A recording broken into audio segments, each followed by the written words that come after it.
Police उपमहानिरीक्षक यांच्या पथकाकडून नांदेडमधील लिंबगाव वाळूघाटावर छापा। अवैध व्यवसाय विरोधी मोहिमेदरम्यान आणखी 45 गुन्हे दाखल, 71 इसमांविरुद्ध कारवाई, 2,86,00,000 रुपयांचा मुद्देमाल हस्तगत।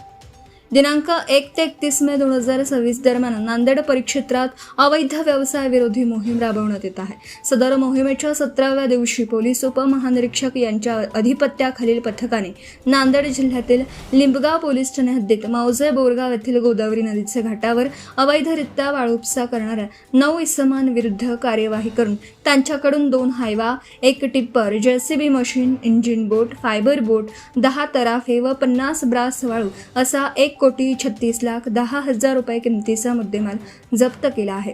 त्याचबरोबर अवैध गुटखा विक्री करणाऱ्या 2 इसमांविरुद्ध कारवाई करून त्यांच्याकडून 30,69,748 रुपयांचा मुद्देमाल जप्त करण्यात आला आहे।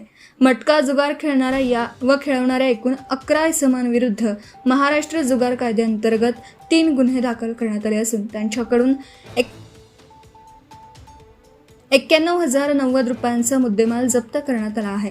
यासोबतच अवैध दारू विक्री करणाऱ्या 34 इसमांविरुद्ध 29 गुन्हे दाखल करून त्यांच्याकडून 1,88,200 रुपयांचा मुद्देमाल जप्त करण्यात आला।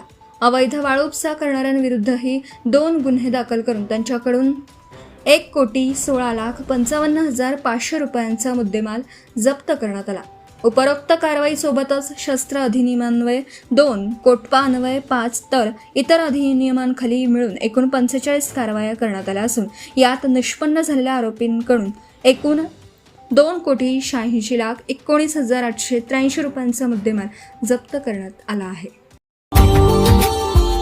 Subscribe now and press the bell icon. Never miss an update.